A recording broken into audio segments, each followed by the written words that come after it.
Hypertension. Etiology, pathophysiology, and pathology. Over 90% of all cases of hypertension are of unknown etiology, essential hypertension, reflecting deranged interaction between multiple genetic and environmental factors on the homeostatic mechanisms of the body, including abnormalities of the renin-angiotensin and autonomic nervous systems, endothelial dysfunction, and sodium intake. Secondary causes of hypertension are much more uncommon. Table 40. However, treatment of the underlying cause can often cure the resultant high BP. Epidemiology.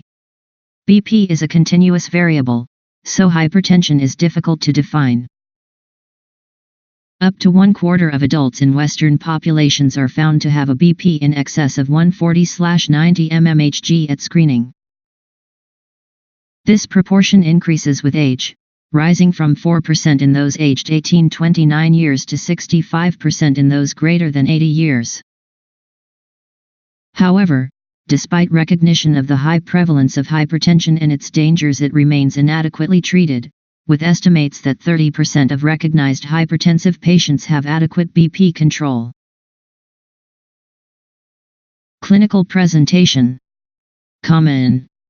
Essential hypertension is usually asymptomatic until complications, e.g. cardiac failure, arise.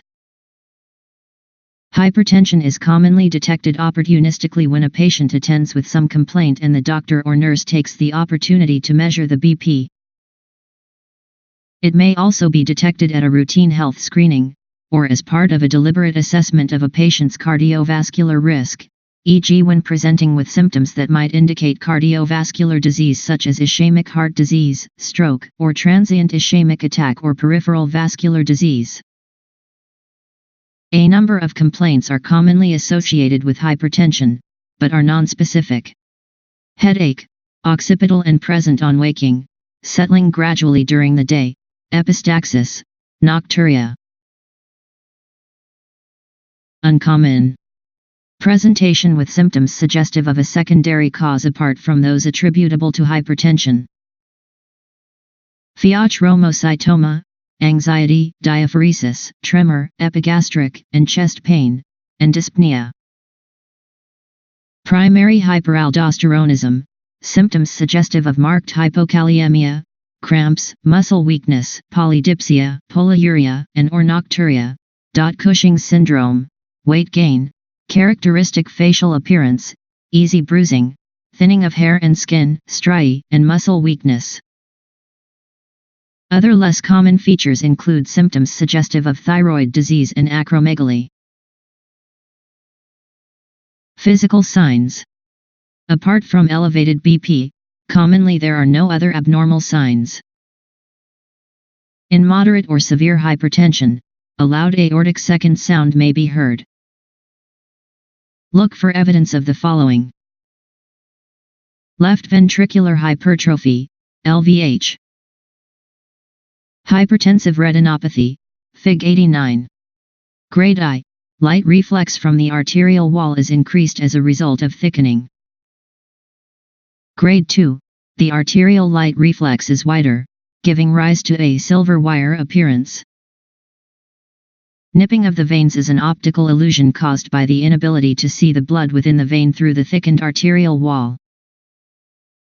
There is a generalized reduction in the diameter of arteries compared with veins.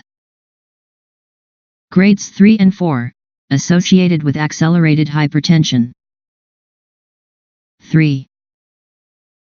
Signs of associated vascular disease, vascular brutes and absent pulses. Investigations. The following should be considered. Blood tests. FBC, electrolytes, renal function, fasting glucose, and lipids. Urine. A clean midstream urine should be tested for blood, protein, and glucose. In the presence of hematuria or proteinuria, the sample should be sent for microscopy and culture. ECG. The ECG may be normal. Look for signs of LVH and/or coronary artery disease. Chest radiograph. This may be normal.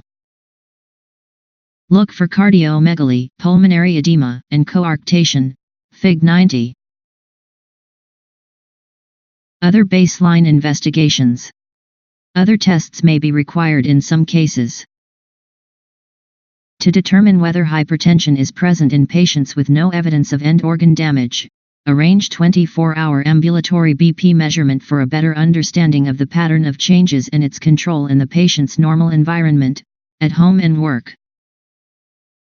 This will also be useful for excluding isolated clinic, white coat, hypertension. To assess end organ damage secondary to hypertensive retinopathy, conduct transthoracic echocardiography and look for LVH and systolic or diastolic failure. Investigations for secondary hypertension.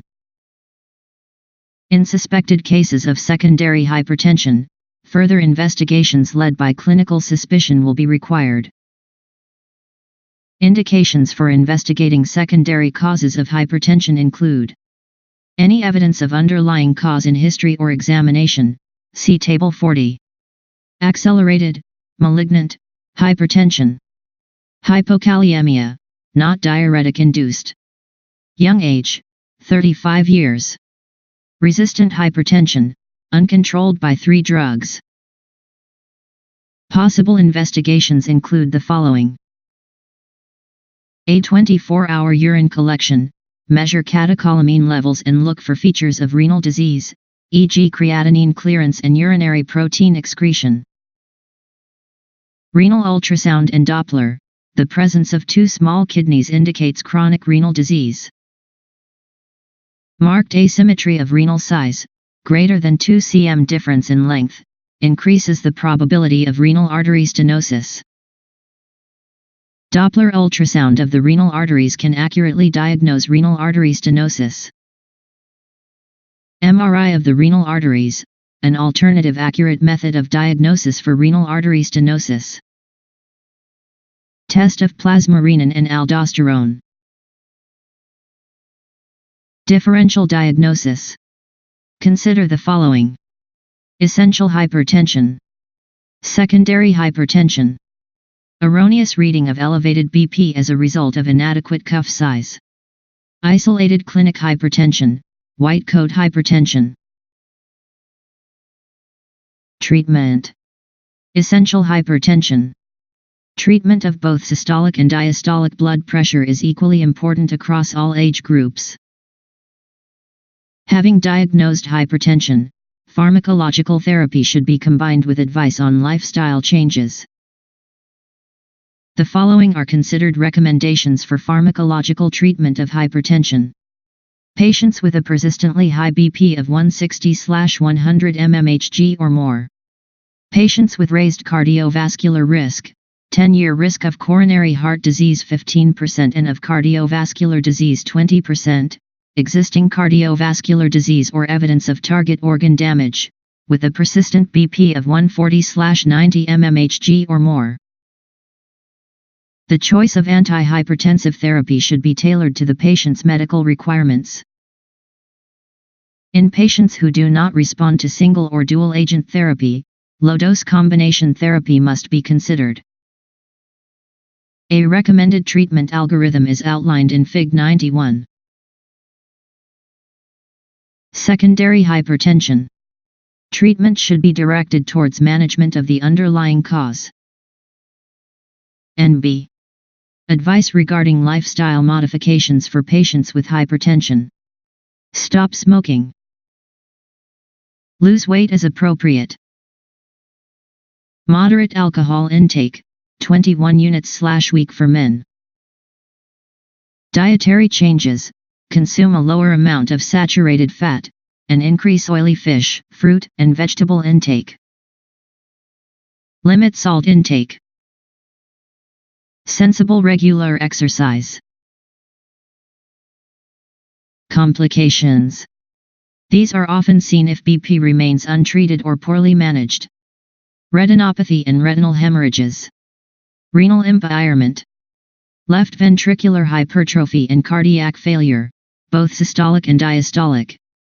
Vascular events, stroke, myocardial infarction, and peripheral arterial disease. Worsening hypertension, especially if poorly treated. Prognosis. Morbidity.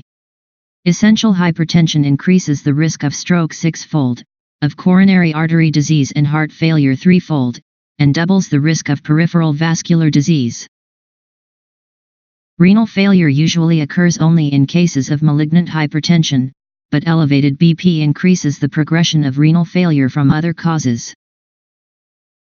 It is well established that treatment of hypertension reduces the incidence of cardiovascular disease.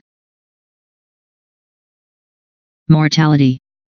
Age 50 years, both diastolic and systolic hypertension are risk factors for cardiovascular death.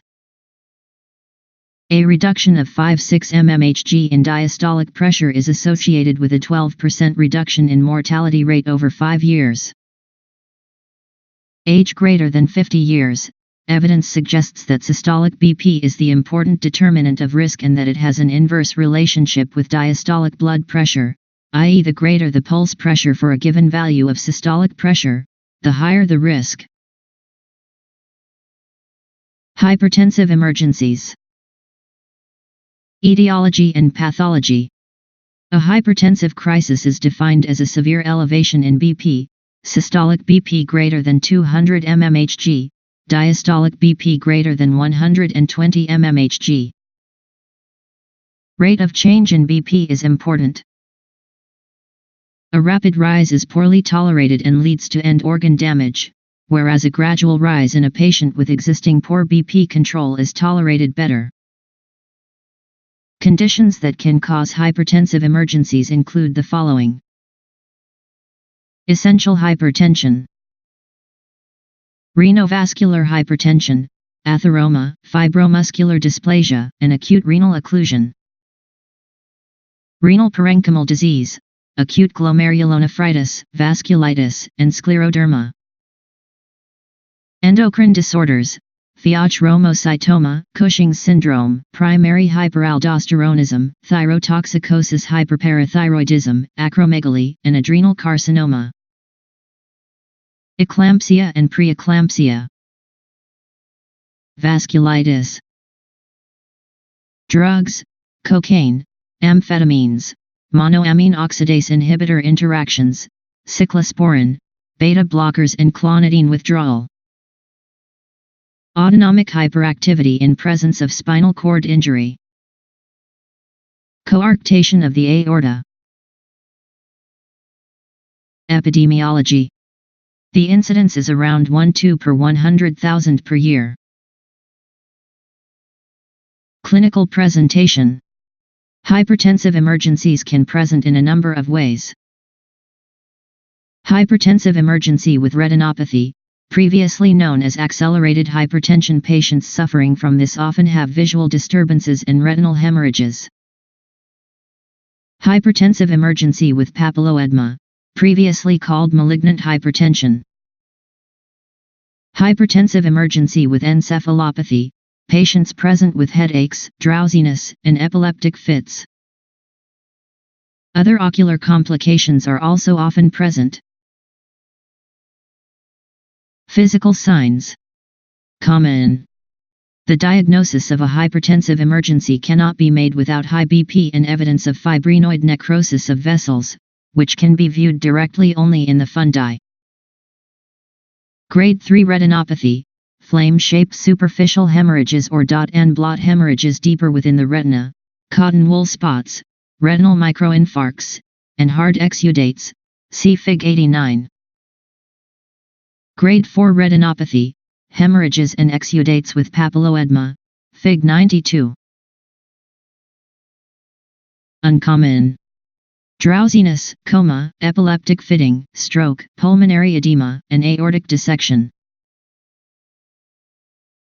Investigations. Immediate. Check urine for blood, protein, and red cell casts. Perform ECG, CXR, FBC, electrolytes, coagulation profile, and renal and liver function tests. If there is clinical suspicion of aortic dissection, an urgent CT scan of the chest or transesophageal echocardiography is needed. Fig 93. If there is clinical suspicion of a renal inflammatory condition, e.g. systemic lupus erythematosus, vasculitis, or scleroderma, then specific serological tests will be needed. Elective. When BP has been controlled, all patients with accelerated phase hypertension require a thorough workup for secondary causes of hypertension. Renal biopsy may be required. Differential diagnosis. The differential diagnosis is of acute glomerulonephritis or renal vasculitis, or scleroderma renal crisis. Treatment. All patients with accelerated phase hypertension should be admitted to hospital for BP control with appropriate drugs and treatment of any complications or secondary cause. Complications: stroke, aortic dissection, and chronic renal failure. Prognosis: if untreated, 80% of sufferers will die within 2 years. One recent series reported a 69% survival rate at 12 years.